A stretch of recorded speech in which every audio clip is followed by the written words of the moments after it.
Welcome to the third episode of Talks and Taverns, and I'm pretty happy to get another game designer on my side. Uh, Please introduce yourself. I'm very excited for this talk, especially because it's a sci-fi project, and so far I have only been having fantasy talks, and I know that there's the eternal debate between sci-fi and fantasy, and I don't know. It's technically the same thing, really, isn't it? It's just that when one says magic, the other one says some random bit of kit. Yeah, the one is like, no, this is just magic. Deal with it. The other one tries to explain it. That's how I always You know, looked at it. that's pretty much how it goes. But yeah, to answer your first question, my name is Paul Cat. I'm Excellent. the author of Weirdspace, and this is a game that's been in development for approximately 16 years at this moment in time. 16 years? Yeah, it Oh started off as my homebrew and it's god. kind of got a bit out of hand since that point. Oh my now it's god. This now is it's got gonna to the be a point where talk. This is gonna be a talk. I'm going 16 years. Continue. Oh yeah. my god. Yes, continue. Yeah, exactly. But yeah, it's just a case of it started off as a homebrew system, and then it gradually got bigger and bigger and bigger and bigger, and now it's about 250, 260 pages in length. It's time to start throwing it out there and see what other people can do with it. Oh, holy crap. I love this because you come here with 16 or more, even more, I presume more even years of Mm. experience generally in the tabletop department, I presume, right? Oh yeah, mostly as a player and a DM rather than actual game designer. But yeah, this has been an ongoing labour of love. Oh, can I presume more DM than player? You'd be right on Yeah, that yeah, yeah. Usually it is. Usually I'm correct one. at deciphering either DM or player. Well, 16 years of experience. Where did you start off of? What was the system that got you into this whole thing? It was actually getting a little bit disillusioned with the Warhammer universe. Oh It my started off god. with like tabletop games like 40K and Warhammer and things like Mm, that. Then mm. they brought out a game called Inquisitor, which was very few characters, but they could now talk to each other. It's like, ooh, that's a bit interesting. From there, Oh, a friend of mine got me involved with a tabletop roleplay group. I think the first game I ever played in that respect was actually one of the werewolf games, one of the White Wolf. I think it was Werewolf the Forsaken. oh, you're hitting all of my soft spots. You're hitting literally all of my soft spots right now. 40K. I have a print of a Grey Knight on my wall right next to me. And Um, White Wolf, I my first ever tabletop game was actually Vampire the Masquerade. So you're hitting right. all of my soft spots right now. Do We've continue. kind of come in the same direction then. Oh, great. Yeah, I mean, recently I've been getting back into the Games Workshop side of things, Hmm, hmm. but yeah, tabletop roleplay gaming definitely I think is more my style. Hmm, hmm. Oh, Mm. wargaming, you mean, right? Yeah, more of Hmm, the tabletop roleplay gaming rather than tabletop war gaming hmm, specifically. hmm, hmm, hmm. No, that's phenomenal. That's phenomenal. I love this already. So, 16 years of love, basically, Yeah. and work went Mm. into this you're creating. And as you said before, you hope to get the Kickstarter up next month. Mm. Uh, Yeah, so hopefully in the next month or so we can get this off the ground. can I ask you one question right away? How Go many on. how many people you got, or is it just your brainchild? Well, absolutely every single player I've ever had has given me some form of extra idea that's Hmm. probably made its way into the book at some point, way, shape, or form. But yeah, the team at the moment is me, Really? Just you? No one? No one else?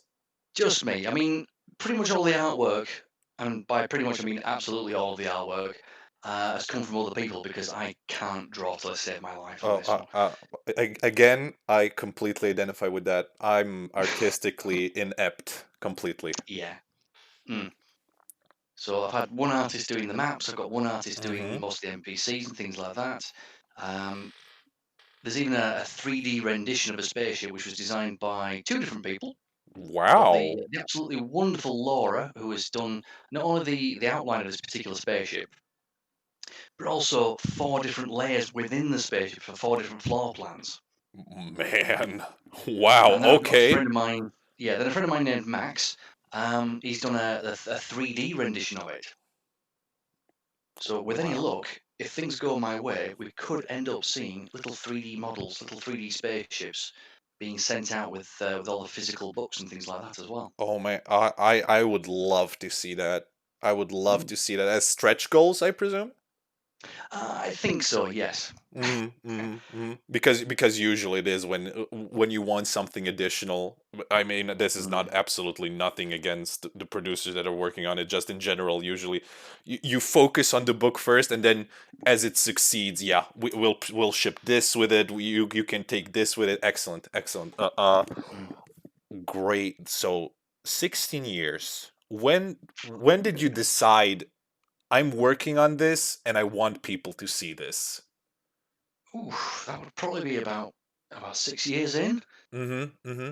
Once it had turned from a daft, silly sci-fi thingy where we're just running around shooting each other to something that's a bit more in depth. And by that particular point, we had several different planets already worked out. There, by that point, got a bit of history behind them. Got some NPCs that were you know memorable. Mm-hmm. And then, of course, I just started writing everything down from that particular point. When it got past 50 pages and then got past another 100 pages, and then we sort of going towards 150, that's when I started to think, well, other people could run this with what we've got. And it's not, at that particular point, it wasn't particularly polished or anything like that. Mm-hmm. But, another 6 months down the line, we've got 60 NPCs in the book now, and they've all got a stat block, which means that if at any point someone was running a game and the players decided to go left instead of right, they could walk into a little plot hook with several NPCs, and they wouldn't have to think on the fly about, how strong is a bouncer at a nightclub? Well, there's Mm-hmm. one already in the game. How so we're going to go into this shop and have and shoot the guy behind the counter. Yeah. Well, here's his stat block. He's actually a hologram. Good luck shooting him. Yeah. Great. What was the? I presume you had some inspiration behind this. What? Well, yes, yes. I mean, when I started off with this one, we were trying to play Games Workshop's Inquisitor as Mm-hmm. a tabletop roleplay game. Now, if you've ever tried playing a tabletop war game as a roleplay game, you'll notice that there is quite a lot of social elements missing. Yes, yes. I think that automatically comes into trying to combine the how should I say the sheer volume of a war game into Mm, something more personal and tailored towards people as a role playing game. exactly right there. You couldn't really have a game of Inquisitor where nobody gets a gun out or nobody draws a knife. Mm-hmm, It just hmm wouldn't. It just wouldn't fly, would it? It just wouldn't. Yeah, it wouldn't. Yeah, yeah. Yeah. So then I bought my first ever tabletop roleplay physical book, Hmm. which was the Red Dwarf book. And then you just started off from there, And then we just sort of and rest is history. comedy sci-fi is where we ended up. Oh, oh my God, excellent. Is comedy in the Oh yes, like one of the more one of the actual exaggerated parts in the book? cornerstones. Is it Yeah, supposed to yeah. be a bit absurdist? Oh, most certainly. Yeah. I mean, the whole system has been written as what I've been told is called a beer and pretzels game. As in, Oh, the rule system is nice and simple because it's designed to be played by people in a pub around a table, drinks in hand, having a good giggle at the situation there. oh, I love those. As much as I adore my 3 year long campaigns, sometimes I like to sit down with my friends and just roll a d6 and be happy and be in a Oh yeah. really dumb situation that won't cost my character's life, or it might. You never know. Yeah, it's one of You those things. never One of the know. other things that I had as one of the major points of the book that I wanted to keep in there Hmm. was that the characters, as they progress up the levels and as they get older and bigger and harder and what have you, it's not like D&D where if you've got somebody who's a level 3 character and somebody who's a level 20 character, Hmm. there's no way they can both be in the same session at the same time because Oh one of yes. them's going to be bored. Yeah, yeah. Either it's One going to be one of them is gonna ridiculously difficult or ridiculously easy. With the weird space character progression thing, the characters diversify rather than just build up. So they become a What lot do you more, mean by that? Diversify. as in, if you've got a character that's like level 5, Yes. for Okay. example, and one that's like level 15, Mm-hmm. if they were to get into a fight, there's every possibility that if the level 5 character has geared themselves towards combat and the level 15 character has built themselves towards diplomacy or being an ace pilot or whatever, Mm-hmm. that ace pilot would get absolutely sparked out with one punch from the other guy. Well, yes, yes. Realistically speaking, yes. Yeah, so it's a case of characters can go in a myriad of different directions. There's 100 million different combinations that you could possibly do as as directions for your particular character. Mm-hmm. It doesn't necessarily mean that if you've got a bunch of people in a group all playing on the same table, one of them dies and then brings back another character as like I don't know level 1. Mm-hmm. That level 1 character is going to have just as much fun at the table as the level 20s. I see what you're going for. I see what you're going Yeah. for. Yes, definitely. Definitely. Yeah, the threats you go up against don't necessarily need to scale with the characters. Mm-hmm. Mm-hmm. You just throw whatever you like at them. Especially in a sci-fi universe, I would say. Exactly right I there. think fantasy is very generalized. Like, oh, we're a Mm, merry band of adventurers, and we're gonna go kill some monsters. Even though I'm not saying there can't be any political fantasy games or anything like that. Absolutely, but I think sci-fi has that hand over, like mm, holds it over fantasy because it's an entire galaxy. It's an entire exactly right galaxy, there. Yeah. and you already expect everyone to be on a I mean, this will probably sound stupid, but like on a civilized level where you can both Mm, succeed with a strong punch and a good conversation. exactly right there. Yeah. If you get a critical pass in either of those different roles, something positive is going to happen for you. 100, yeah, yeah, 100%. Mm, So, what's the system? So, since it's all homebrew, what's it hmm. like? What dice do you use? For the vast majority of roles, you're just using two 10-sided dice. One for the tens, one for the units. That gives you a number between 0 and 99. You'll have a target number to roll under, and if you Hmm. manage to do it, you've done it. Oh, so just a nice D100 system. Exactly right. Nice Oh. roll under D100 system, beer and pretzels, nice and simple. It's a case of no matter what, if your DM tells you, right then, so you're going to shoot that guy over there, all right, well, he's behind a bit of cover, so we'll have to give you a bit of a modifier for that. But you've been aiming for the last two teams, so we stick another bit of percentage on that. If you happen to be half decent with a gun, so you've got, a 60% chance of hitting him normally, if you can roll under that 60, you've hit him. Mm, mm-hmm, mm-hmm, mm-hmm. So how does gear come into question then? Oh, right, yes. Well, it's one of those things, really. I mean, if you've got for that same example, if you're going to shoot somebody, Yeah. you're a fair way away, but you've got a scope on your pistol, so you Mm, can look down the scope, aim, and you can see them very clearly.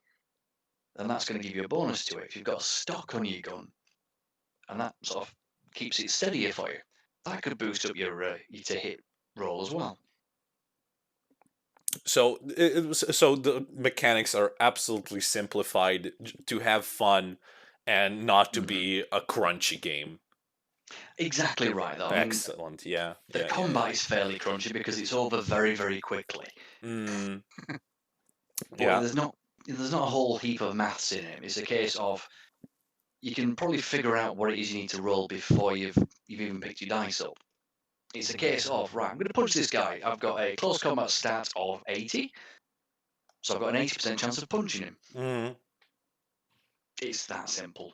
great. Great. I sometimes, as much as I adore my 400 something page mechanical books, Mm. there's just some joy in rolling. I don't know if you ever played Dungeon World, but Dungeon World is just 2d6 dice and that's it. Oh. just 2d6, and you're done. You can play the entire game. It's super.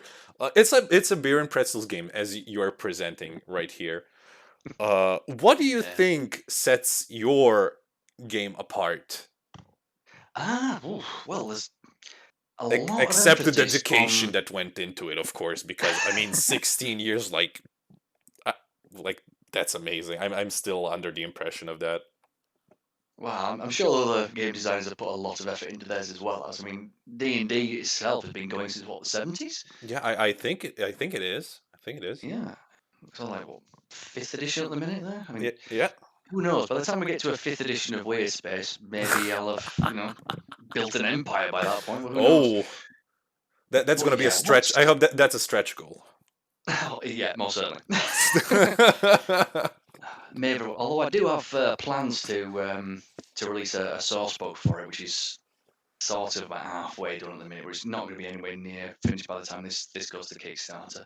But Just back like to your like an question, though. abbrevi. Oh yeah, yeah. Do continue. Do it. Do continue. Back to your question there. You've got the what sets it apart, and that's going to be the randomness aspect, the exploration aspect of it as well. We've got tables upon tables upon tables in the book, so that any GM can pick up this game and just say, right, you want to go to this planet? Okay, well, it's not been charted, so let's roll some dice and see what it's like. And without Okay. fail, even though there's only a 1 in 10 chance of it being this way, without fail, the players are going to roll this, and it's going to be an aquatic major race because that just comes up far more frequent than it needs to. I'm going to explore this planet. Okay, it's full of water. There's fish on it. Oh, goody, Oh, fish. the fishing planet. Yeah, it's a fishing planet. Wonderful. Yay. We can turn it into a tourist attraction. But we've got all sorts of things in here so that it can be run as a sandbox. Ooh. It's a case of there's so many NPCs, there's so many little tiny plot hooks all over the place. So if you don't even have any plot line, and I've run this before now, where the players just want to have a wander off, get themselves into trouble, they can do that with this system. We've got an entire table, which is 2 full pages of the book, called the morning after table, The and it has to morning be after. the morning after the night before. It's absolutely my favourite thing in the book. The That's idea is you roll a D100 3 times and consult the 3 different huge tables in the book, and it gives you a story. It tells you where you've woken up, what's going on around you, and some other little random item you can go for as well as. Okay. I've never heard of a morning after table, and I'm very intrigued by the functions As, of it. I'm yeah, very as far interested as in I'm what's. aware. I'm very interested to see what's on the tables you mentioned, because there As must be far as I'm some. aware, it's a unique concept. Now, in the free version that I put up on Drive Through RPG, Mm-hmm. there is a micro version of it at the back of it, which is just a D10 by D10 by D10 table, Mm-hmm. rather than the D100 by D100 by D100. Now, if you've got some 10-sided dice with you at the minute, Sadly, I didn't download it just yet. The quick start. that's all right. I've got it in front of me here Oh, now. If great! you've got some 10-sided Ooh, dice and you want to ooh, roll ooh, for ooh, it, I ooh, can give give me you a a story where you wake up Oh, after oh a hell yeah! night of Oh my heavy drinking. god! We're doing it live, people. It's happening. Hold on. Now, keep in mind that Nice. with this particular table, I have run an entire 4-hour one-shot session using nothing more than a bar crawl. Okay, the dice are on the table. Okay, 3 times, right? Yeah, so roll the first. Roll the first. You got one for tens, one for units. Give me a number between 0 and 99. 0 and 99. I'll give you 95. 95. Now, it might be worth mentioning that in my system, if you roll less than 5, that's a critical pass. A critical pass? Less than Yeah, which means 5? something potentially wonderful has happened and you've made it look easy. On the flip Uh-huh. side of that, if you roll 95 or more, something's gone horribly, horribly wrong for you. Did I just basically critical fail? Yeah, yeah. Oh So with my, a 95, you perfect. wake This is up. what I deserve. This is called karma. Okay. With a 95, you wake up in a prison cell. So Oh. roll again for the middle section. 1. One, oof, almost a critical passes that. It says, with a surgery scar, and you have a second heart installed now. Am I a space marine now? Either that or you Doctor Who. But carry on. Okay. And the Last one. last one is, I hope it's like 50 or something in the middle since I hit both highs and both lows.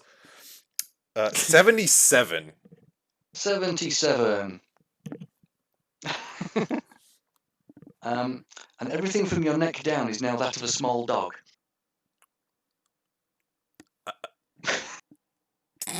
So, yeah, after waking up, so after going out and getting yourself absolutely 110% blathered, you can't quite remember what happened last night, but you've woken up in a prison cell in the body of a small dog, as in your own head is there, but everything from the neck down is a small dog, and that small dog has a second heart.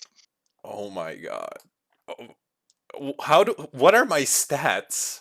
What are my stats on this character? This is Well, your mental great. stats are fine, except you're a bit worried now. Oh my god. I don't have opposable thumbs. Not anymore. Oh my god. This is I must admit that this is the first system that allows me to roll up randomly a character like this. So I'm already impressed. Now Okay. imagine if you will that you've decided that you don't really know what to do with yourself. You're bored as a bunch of players. The GM hasn't got anything at all there. So instead of coming up with a plot line on the fly, your GM says that there's 2-for-1 happy hour at the nearest bar. So everyone toddles off, and then your entire group wakes up like that. Oh god. And that is it. That's the start of your adventure. You have to figure out exactly what happened to yourself, where the rest of your body's gone, whether you actually enjoy being that of a small dog. Oh. Well, now that I'm thinking about the benefits, I mean, huh. Yeah. I mean, it might take 3 or 4 of you to drive a spaceship now, or drive your tank. Listen, if Snoopy can fly one doghouse, I'm pretty sure in a sci-fi universe, there's nothing stopping me here. Exactly right. It's funny that you mentioned number 50, as a matter of fact, because if you were to roll 50 on all 3 tables, you would wake up covered in butter, smeared with butter, and you have been buttered. So I'm just triple buttered. Triple buttered, yes. Triple butter. Oh my god. No, this is, and I guess this is all your writing. It is, yeah. I wrote this entire table in a rather manic weekend. This is great. Are there what inspired you to do this like absurdist thing? Because I'm in love with it. It reminds me a lot about Terry Pratchett's absurdist fantasy, which is, and he's one of my personal favorite authors I would ever. take that as an absolutely massive compliment.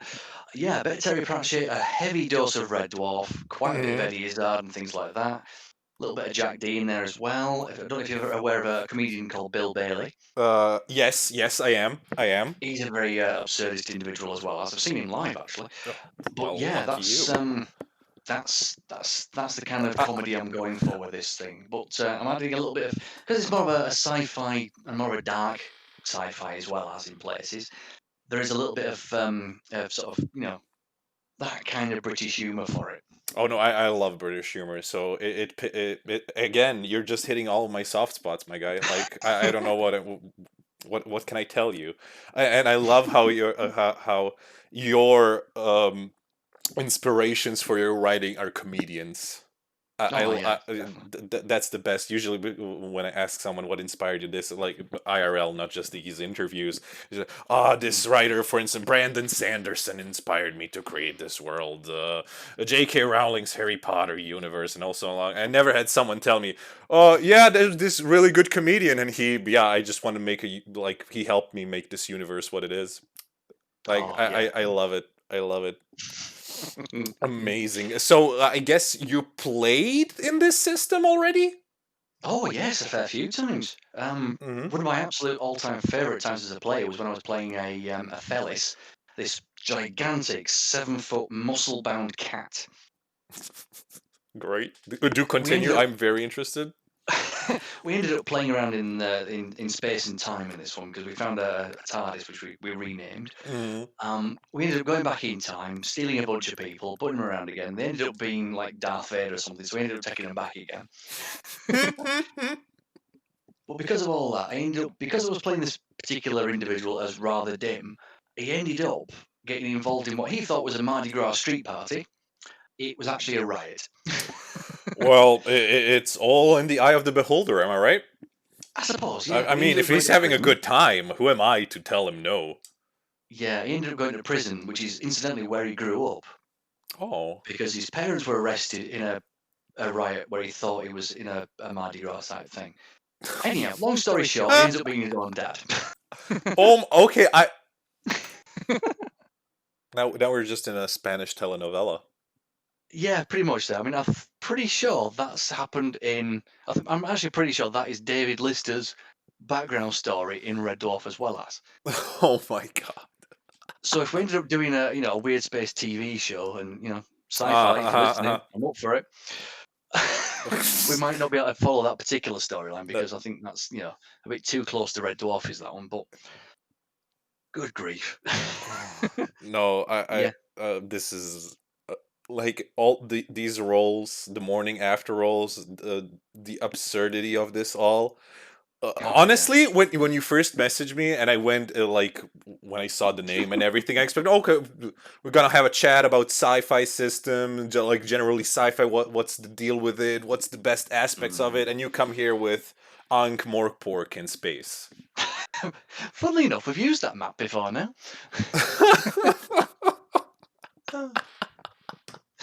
No, oh my god.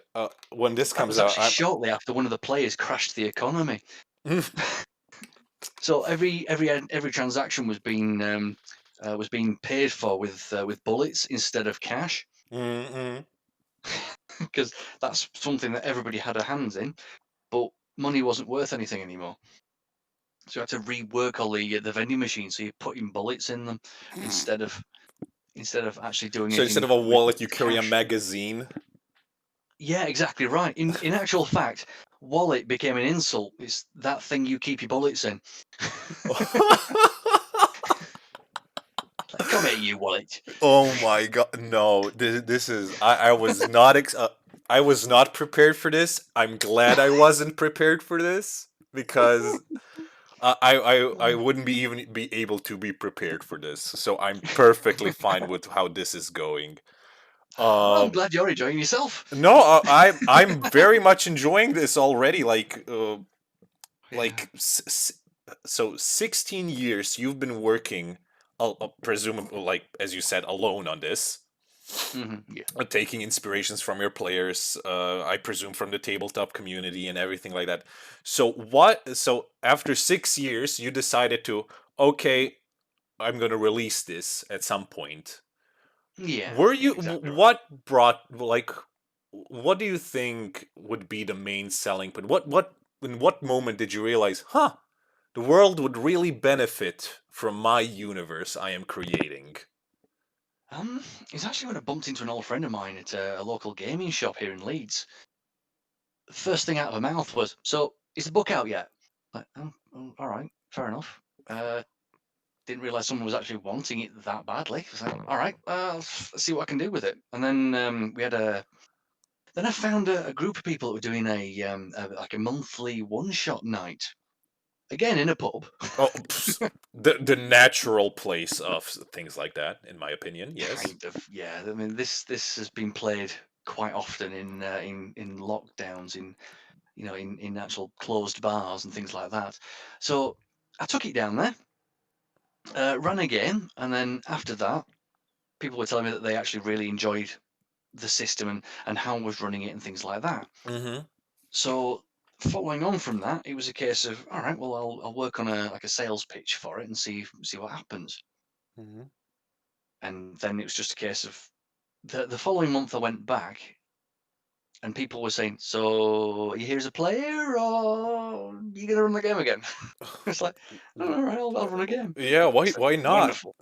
Why Yeah, it's kind not? of it was a proper school playground sort of thing. Everybody everyone stood at the front of the pub, uh, gave like a little Dragon's Den or Shark Tank sales pitch to what the game was about, and then people would then pick which game they wanted to play, and whichever games didn't have any players or whichever players didn't have a game. I mean, every player got a game, Hmm. but not Hmm. every game got played.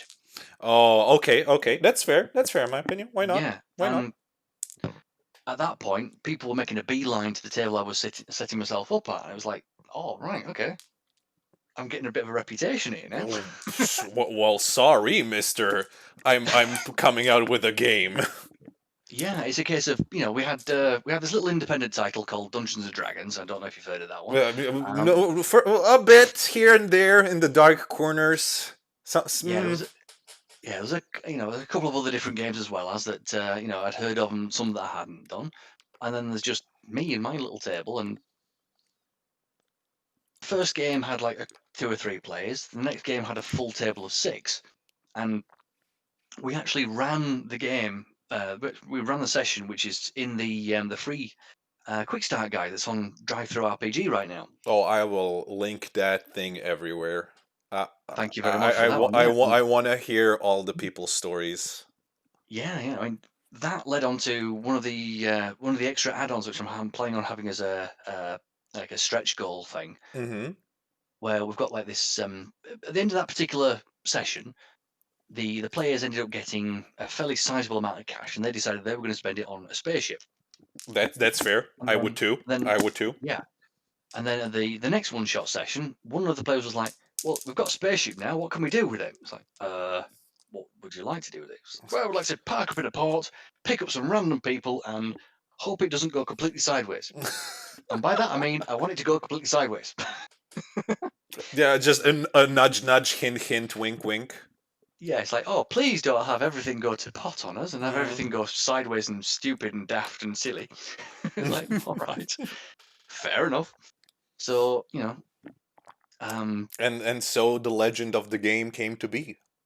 and it just continues on from there. So now at the moment in the source book, we've got pictures of all four different floors of this particular spaceship, Mm-hmm. including cargo quarters. No, sorry, cargo bays and crew quarters and passenger quarters as well as things like it's almost like a convention center hotel with wings, Oh, because that opens that's up a a good way to lot put of it. yeah. I mean, it opens up a lot of different things. I mean, if you've seen Star Trek or the Orville or anything like that, Yeah, yeah, yeah. yeah, well, we've called it the Independent Diplomatic Battle Cruiser.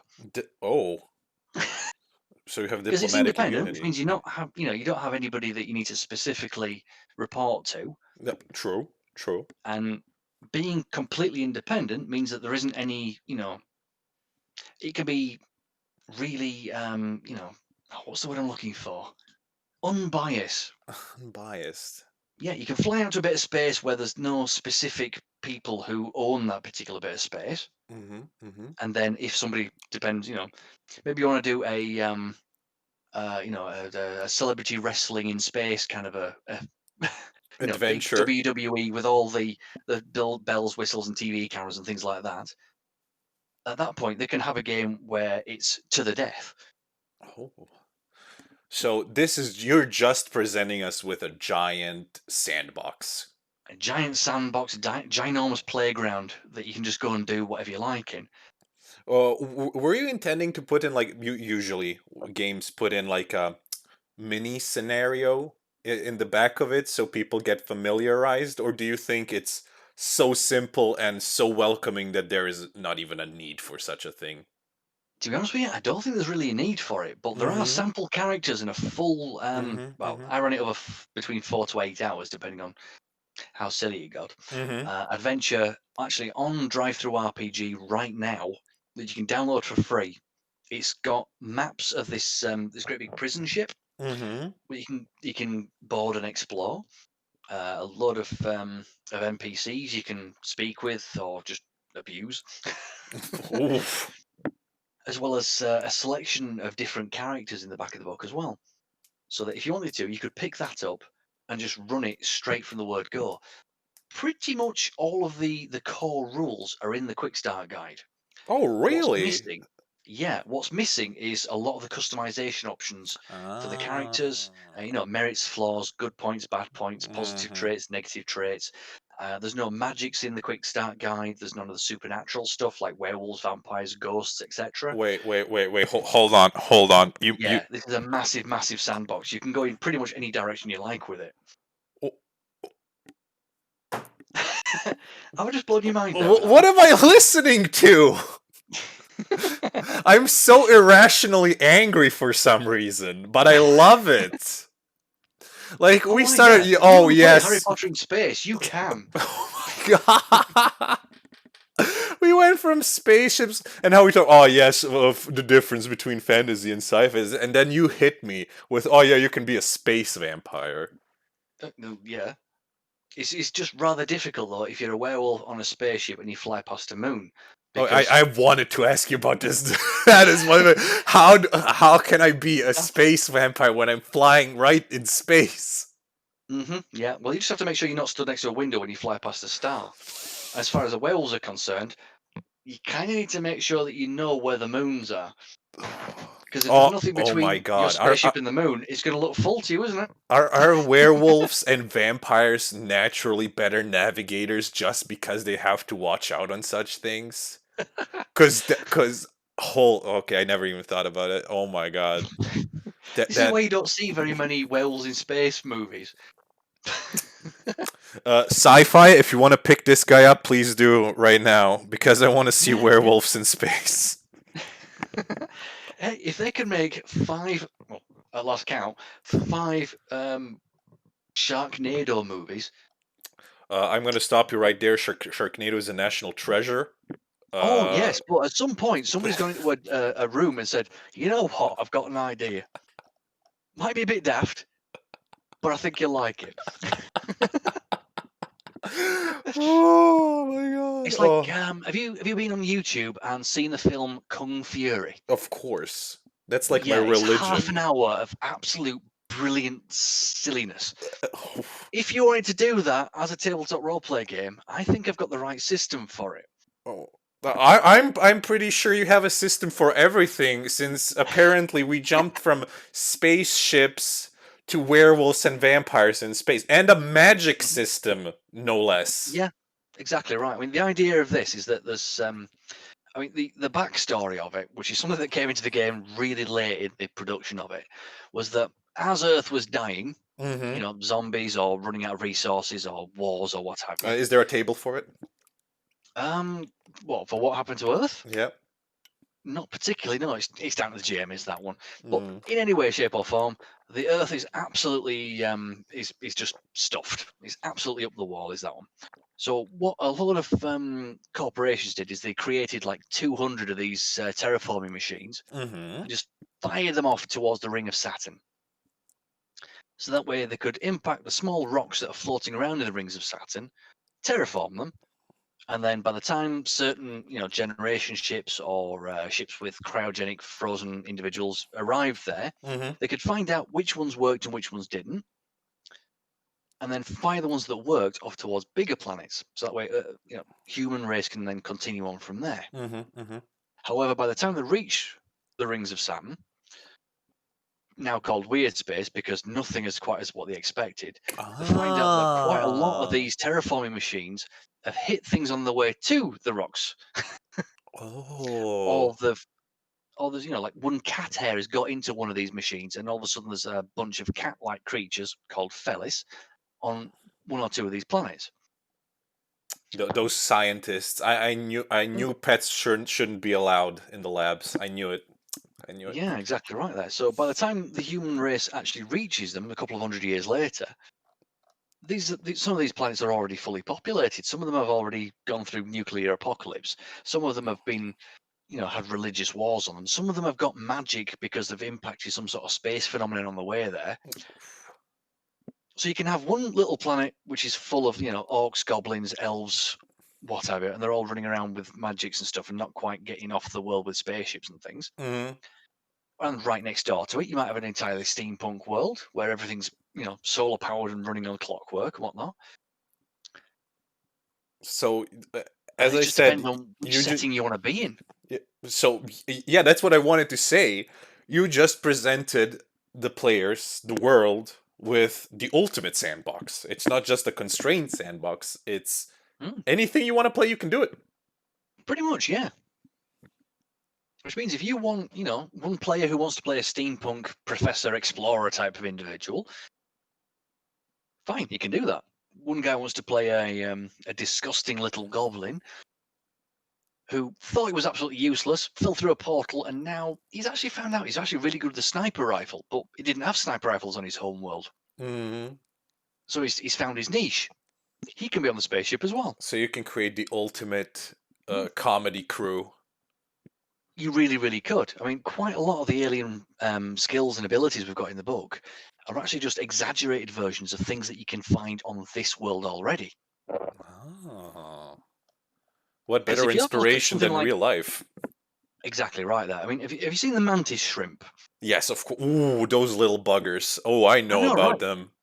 They practically snap their fingers and create light and a shockwave, and that knocks things out. You try inventing an alien race that's got something even vaguely similar to that. I don't think we stand a chance, man. I'm gonna be honest with you. I don't think we stand a chance with that. Exactly right. So why not use the things we've got on this world as an exaggerated version and make it an alien? Huh? Yeah, exactly right. I mean, there is nothing in my game that you can't achieve in play as long as you've got a nice GM. Did you ever get stressed writing all of that, coming up with it? Yes and no, to be honest with you. Mostly, I was just having fun with it. Mm-hmm. Occasionally, you'll get a rule or a situation in the system where I've got to come up with something. It's like, all right, Mm-hmm. With a climbing up the rock. creative How do you do that? solution, yeah. It's just a strength test. Climb up the wall. Mm-hmm. It's Mm-hmm. like, I want to build this. It's like, all right, have you got the relevant skills for it? No. Are they in the book? No. All right, we'll put it in the book. Yeah, yeah. So how much did you? So I presume you use those one-shot nights in that bar as a testing ground. Oh, yes, most certainly. I mean, I've not been to very many of them because, well, as I say, over 16 years, this has just been tested on a weekly basis. Mm-hmm. And when you tell a bunch of players, okay, try and break the system, Oh man, oh man. first thing that goes through their heads is, oh, all right then, we can do that. Yeah, that's like letting the devils loose. Exactly right. I know that feeling 100%. Incidentally, that's one of the things I've done in this system as well.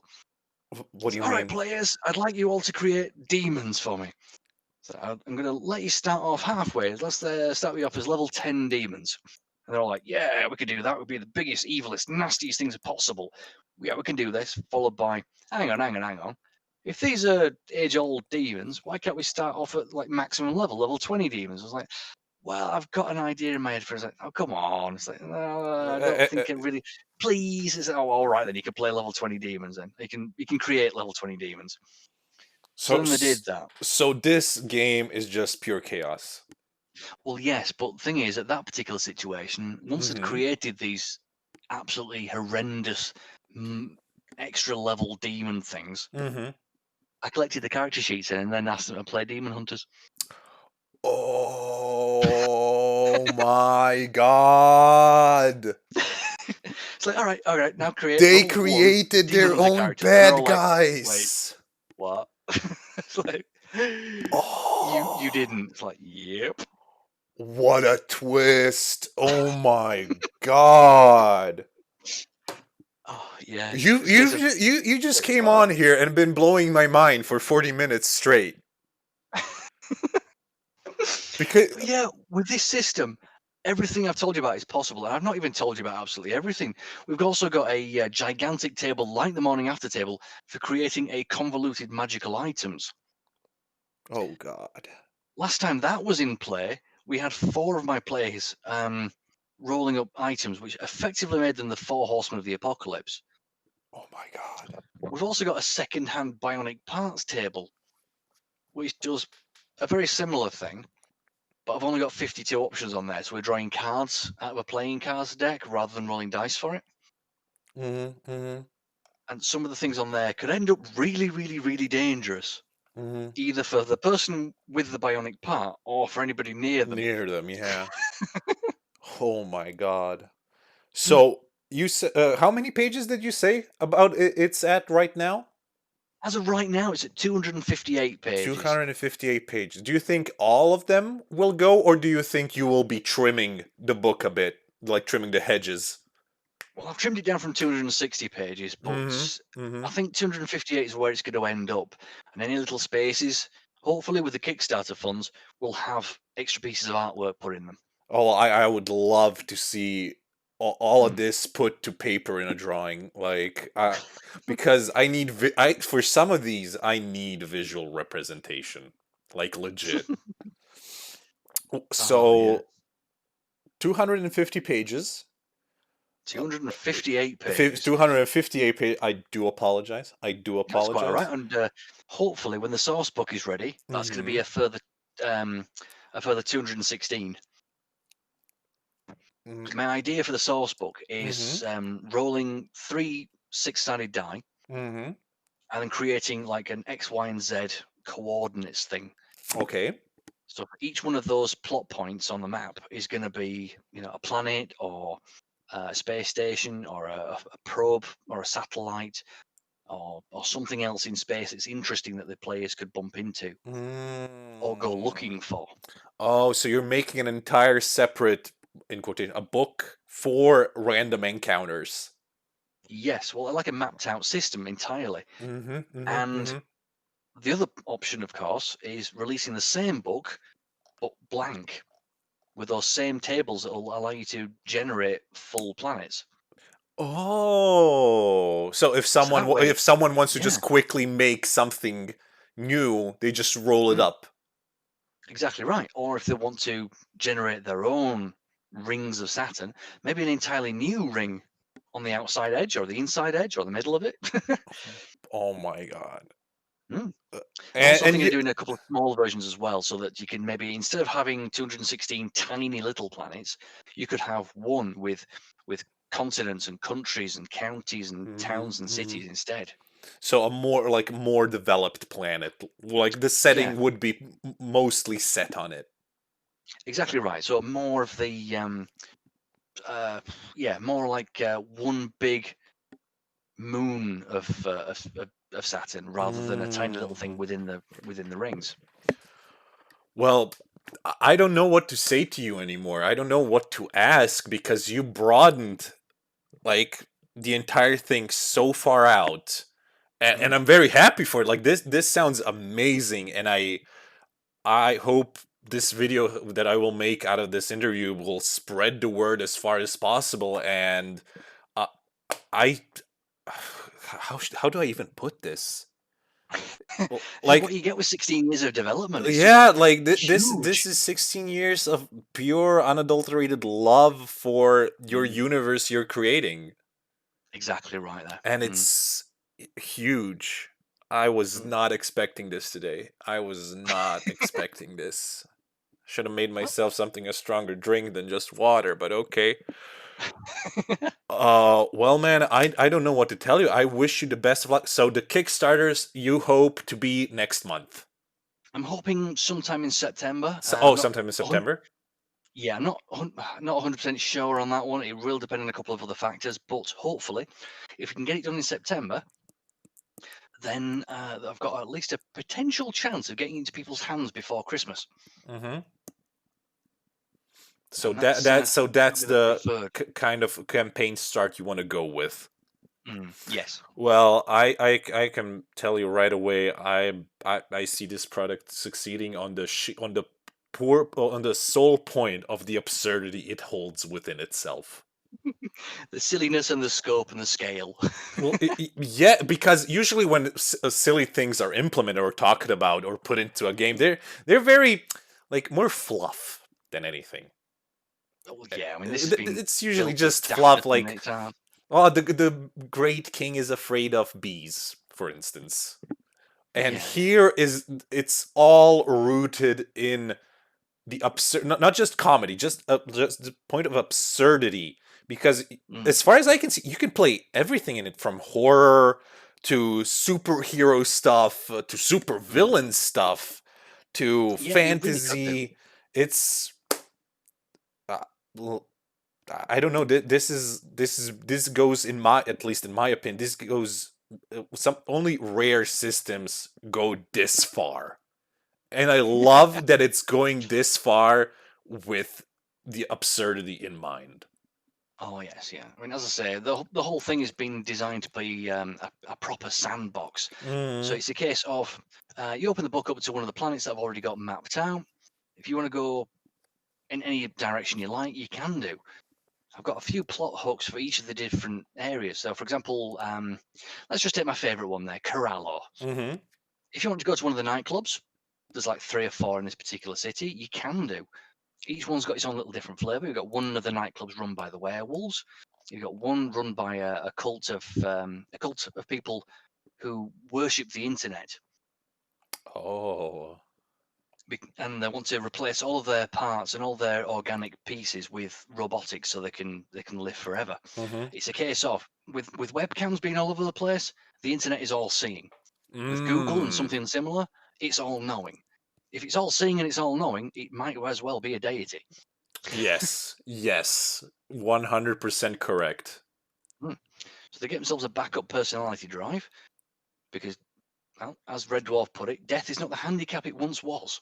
In a It's a world case of like there are this, it several surely ways. isn't. No, there are several ways of cheating death in this system. Oh, I trust you on that one. I won't even question that sentence. Yeah, you can turn yourself into a robot. You can turn yourself into a hologram. You could be bitten by a vampire. You could even, if you die in a particular way, you could in fact be a ghost. Oh, space ghosts. Space ghost. Oh, the moon's haunted, everyone. The moon's haunted. Moon is haunted. Moon's haunted. Well, Paul, it has been an honor having you here. Thank you for presenting your life's work to Mm. me and to the people that will listen to this. And I had such a joy talking about this.